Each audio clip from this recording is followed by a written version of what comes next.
నేను మీ అందరికీ హామీస్తా ఉన్నా, ఎవరు అదే పడద్దు, మనసులో ఇంకొక మాట పెట్టుకోవద్దు.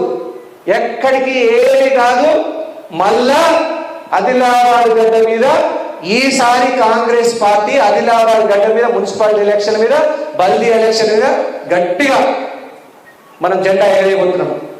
సర్పంచ్ ఎలక్షన్ లో ముఖ్యమంత్రి గారి ఇంటెలిజెన్స్ రిపోర్ట్ పోయింది. ఆదిలాబాద్ అసెంబ్లీ నియోజకవర్గంలో కాంగ్రెస్ పార్టీ ముఖ్యమంత్రి గారి ఇంటెలిజెన్స్ రిపోర్ట్ లో మీరు చూడండి, 116 సర్పంచ్ స్థానాలలో మన బిడ్డ కంది శ్రీనివాస్ రెడ్డి 62 సర్పంచ్ స్థానాలు గెలిపించినారని ముఖ్యమంత్రి గారి ఇంటెలిజెన్స్ రిపోర్ట్.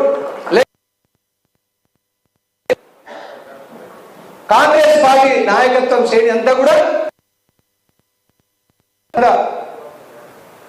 మిగతా పెద్దలందరి కాంగ్రెస్ పార్టీ పెద్దలందరి ఆశీర్వాదంతో 62 మంది సర్పంచులు గెలిపించినాం.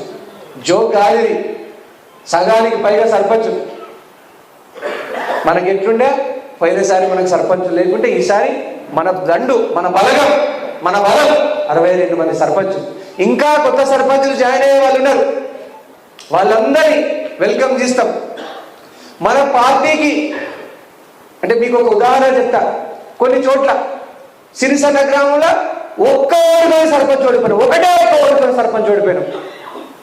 అది కూడా ప్రత్యర్థి పార్టీలు బీఆర్ఎస్ బీజేపీ కలిసి అభ్యర్థి నిలబెట్టి మనం ఒక్క ఓటుతో ఓడిపోయాం.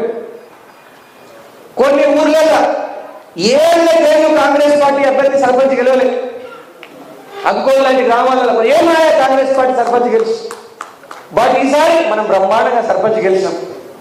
అట్లనే యాపలగూడ లాంటి గ్రామంలో మనకు ఒకప్పుడు 100 ఓట్లు వచ్చుడు కష్టం ఉండే, ఈసారి 600 ఓట్ల వరకు మనం తీసుకెళ్ళాం. 100 ఓట్లు వేరు, 600 ఓట్లు వేరు.